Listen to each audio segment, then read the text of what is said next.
আমাদের গতকাল থেকেই সন্দেহ ছিল।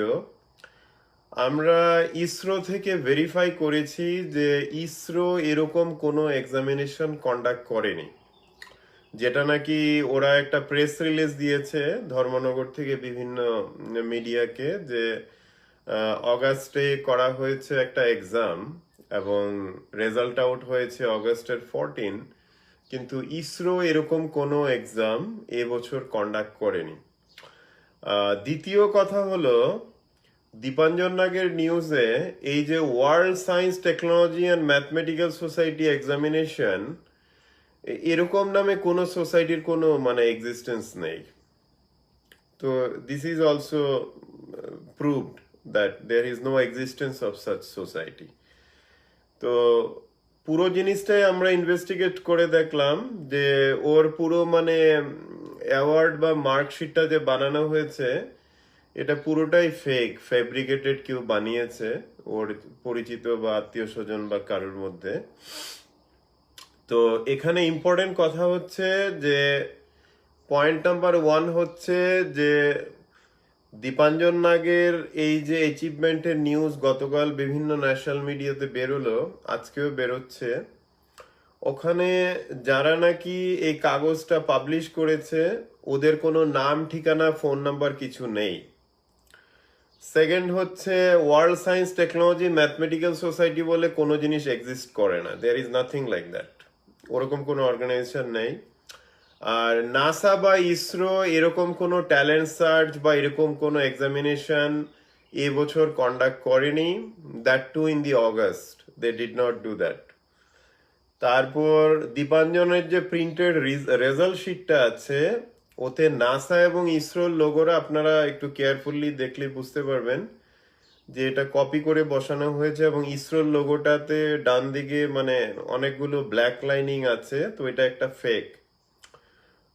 তো এটা ইসরোর লোগোটা ওখানে লাগানো হয়েছে। এটা একটা মানে অর্ডিনারি একটা ওয়ার্ড ডকুমেন্ট বানানো হয়েছে, যেখানে নাকি এই 3টা লোগো লাগিয়ে তারপর এই মার্কশিটটা বানানো হয়েছে। তারপর এই মার্কশিটের সব থেকে অড জিনিস হলো, একটা যে কোনো রেজাল্ট আউট শিটে একজনের নাম থাকে না উপরে স্পেশাল করে রেকর্ড করে, so that is also one point to be noted. আর সব থেকে বড় জিনিস হলো দীপাঞ্জন নাগের ইস্যুটাতে, যে কোনো সোসাইটি বা কোনো প্রফেশনাল অর্গানাইজেশন কখনোই ওদের রেজাল্ট আউট শিটে বা মার্কশিটে কখনোই রিলিজিয়ানটা মেনশন করে না। তো আপনারা দেখতে পাবেন যে রিলিজিয়ানের জন্য একটা সেপারেট একটা কলাম আছে, আর রিলিজিয়ানে ওখানে লেখা আছে ওর নামের পাশে হিন্দু, তারপরে খ্রিস্টান। তো পুরো জিনিসটাই হচ্ছে ফেক অ্যান্ড ফেব্রিকেটেড। আমি আজকে লাইভে আসাটা প্রয়োজন মনে করলাম, কারণ ত্রিপুরার মানুষ হিসাবে বা ত্রিপুরার একজন ছেলে 16 বা 17 বছরের ছেলে বিশাল বড় অ্যাচিভমেন্ট করেছে, এটা আমাদের একটা গর্বের বিষয়। যদি সত্যি অ্যাচিভমেন্ট হয়ে থাকে এটা আমাদের গর্বের বিষয়, কিন্তু যখন একটা সন্দেহ আসে ওর সার্টিফিকেট নিয়ে, তখন ইনভেস্টিগেশন করাটাও খুব জরুরি।